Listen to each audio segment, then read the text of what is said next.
pessoal, boa tarde. Vamos iniciando mais um dia de aula. Hoje, uma terça-feira, dia 31/8/2021, dia 31 de agosto, certo? Hoje é o último dia do mês de agosto.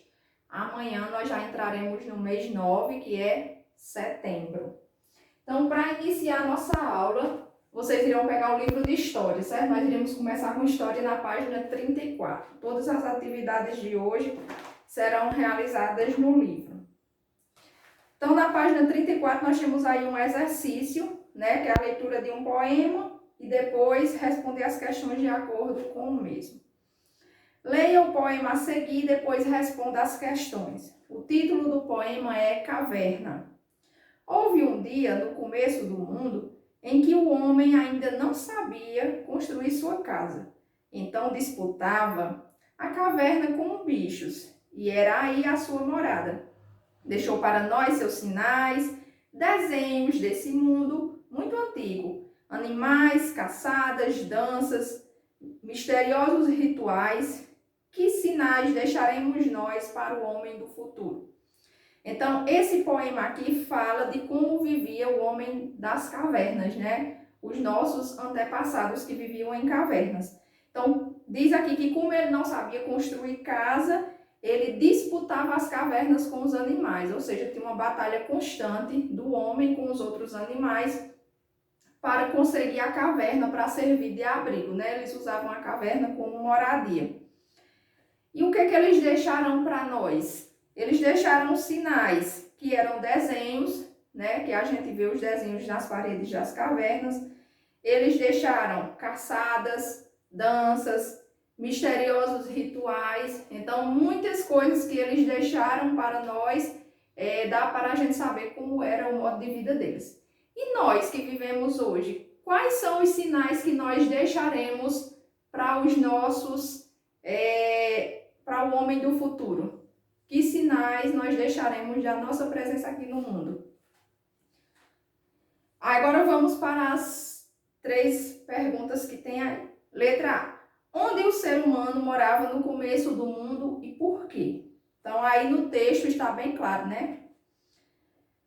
B. Que sinais essa moradia antiga deixou para nós? Também está aí no texto. E C. Que resposta você daria à pergunta feita no fim do poema? Então, a pergunta que foi feita no fim do poema foi: e nós, que sinais nós deixaremos para o futuro? Então, o homem das cavernas, ele deixou muitos sinais, né? Como a gente já viu, deixou danças, caçadas, animais, o modo de vida deles, rituais. E nós, quais são os sinais que nós vamos deixar para o homem do futuro? É isso que você vai colocar na letra C. Quais são os sinais que você acha que nós deixaremos para o homem do futuro? Certo? Agora vamos para a atividade de geografia, que está na página 46, certo? Pega aí o livro na página 46. Vamos lá. Então, nós já estudamos muita coisa sobre o campo, né? Como é a vida no campo, né? O que é que tem no campo que não tem na cidade. A planta do campo, né? A planta que a gente fala é o desenho, né? Que é diferente. Então, agora nós vamos ver como é o trabalho no campo. O trabalho no campo é diferente do trabalho na cidade, né? O trabalho no campo é mais voltado para a agricultura, pecuária, extrativismo, e na cidade não. Na cidade já tem outro tipo de trabalho. Agricultura. Maçã, laranja, abacaxi, limão, alface, agrião, tomate, batata, feijão, arroz, milho e muitos outros alimentos que consumimos no dia a dia são produzidos no campo. Você sabe qual é a atividade econômica que produz esses alimentos? Se você respondeu agricultura, acertou. Então, a agricultura é a atividade de cultivar a terra, é a atividade de cuidar da terra, de arar, de plantar, de colher. Então, quase tudo que a gente consome hoje vem da agricultura, né? Vem da plantação e da colheita. Preparar o solo, semear e no tempo certo colher o que foi produzido. A agricultura é uma das atividades que mais dependem da natureza. Por quê? Porque para que se tenha uma boa plantação é necessário que o quê? Que tenha chuva, né? Ou que pelo menos que tenha água para se fazer a irrigação. porque se não tiver isso, as plantas vão o quê? Vão morrer, né?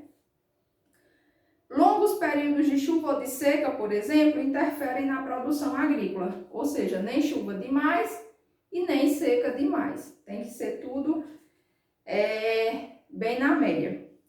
Aí nessa imagem vocês estão vendo aí a colheita de manga no município de Petrolina, né, no estado de Pernambuco, em 2015. Isso aí é uma atividade agrícola, né, porque faz parte da agricultura. Aí tem uma pergunta no final. De que modo a natureza influencia as atividades das pessoas que vivem no campo?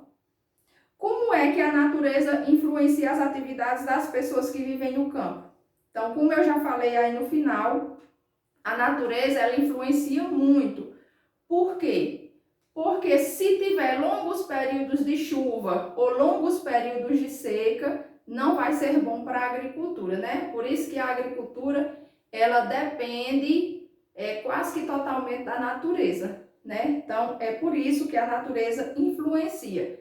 Aqui na nossa região, por exemplo, as pessoas plantam, mas quando está na época que tem chuva, né? Essa época que a gente está, como não tem chuva, a gente não vê as pessoas plantando, né? Então aí a natureza está influenciando muito, né? Somente as pessoas que têm acesso a água de poços, de açudes, né? Que fazem aquelas irrigações, que colocam aqueles canos, colocam aquelas mangueirinhas para ficar irrigando a água.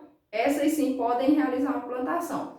Mas essas outras pessoas que não têm esse acesso, esperam a época de chuva para poder plantar e colher, né? Agora nós vamos para a atividade de matemática na página 90, certo? Pega aí o livro de matemática na página 90. Continuando o que a gente começou ontem, o capítulo que a gente começou ontem sobre localização. Questão 1. Observe o croquis de um parque de diversões e depois relacione cada brinquedo à sua localização. Então, vocês observem aí esse croquis, esse desenho desse parque, e vocês vão ligar, ligar cada brinquedo à localização dele. Por exemplo, a roda gigante. Onde é que a roda gigante está?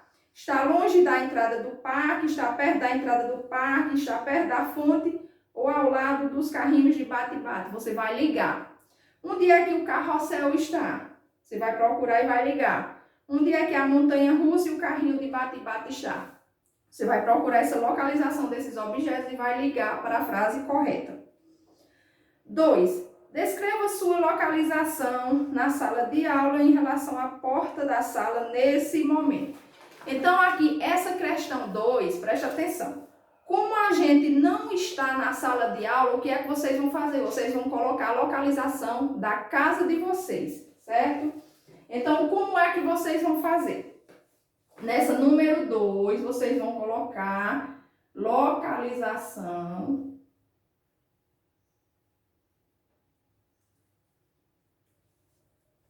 da sua casa, certo? Então, como é que vocês vão fazer? Primeira coisa para vocês saber a localização da sua casa, vocês vão dizer a rua, né? Então, primeiro vocês vão colocar a rua. Depois que vocês colocarem a rua, coloca o número da casa, né? Depois do número da casa, vocês colocam ponto de referência, certo? O que é ponto de referência? Ponto de referência é um local próximo de sua casa, um local bastante conhecido.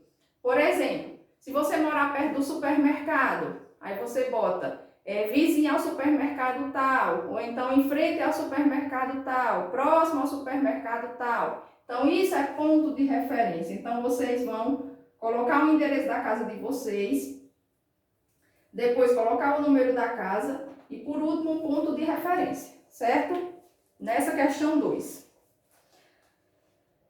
E essa última aí, vocês não vão fazer, que tem assim, agora descreva a localização de um colega na sala de aula sem dizer o nome dele para que todos descubram. Essa não, essa vocês não irão fazer porque a gente não está na sala de aula, certo? Então, são somente essas duas que vocês vão fazer na atividade de matemática.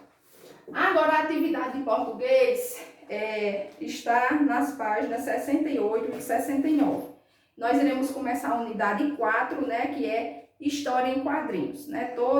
Eu acho que todo mundo gosta de histórias em quadrinhos, né? Que são aquelas histórias onde a gente relaciona a imagem com o texto, né? Tem tanto a imagem quanto o texto para a gente relacionar. Então, nessa unidade, você vai ler e interpretar a história em quadrinhos, identificar alguns recursos das histórias em quadrinhos, produzir balões de fala para histórias em quadrinhos. Quando tem esse nome história em quadrinhos, tem essas iniciais, certo? História em quadrinhos.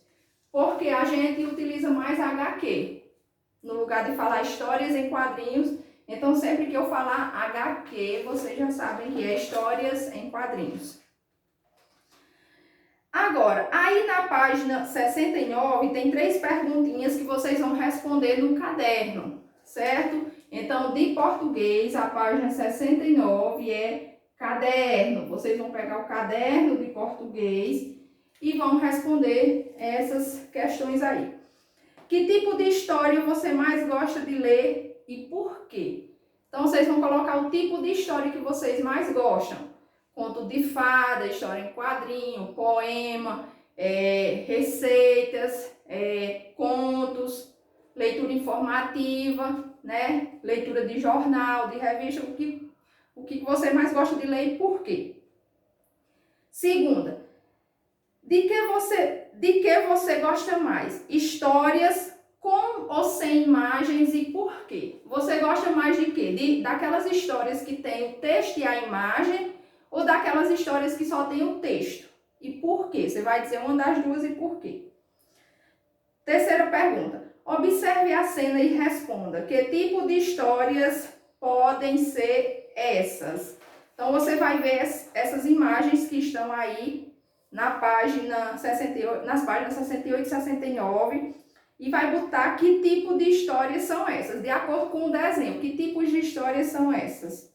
Certo? Você vai responder essas 3 perguntas no caderno e quando vocês terminarem todas, vocês vão tirar foto e postar no grupo, certo? Então, as nossas atividades de hoje foram essas. São atividades bem fáceis de realizar.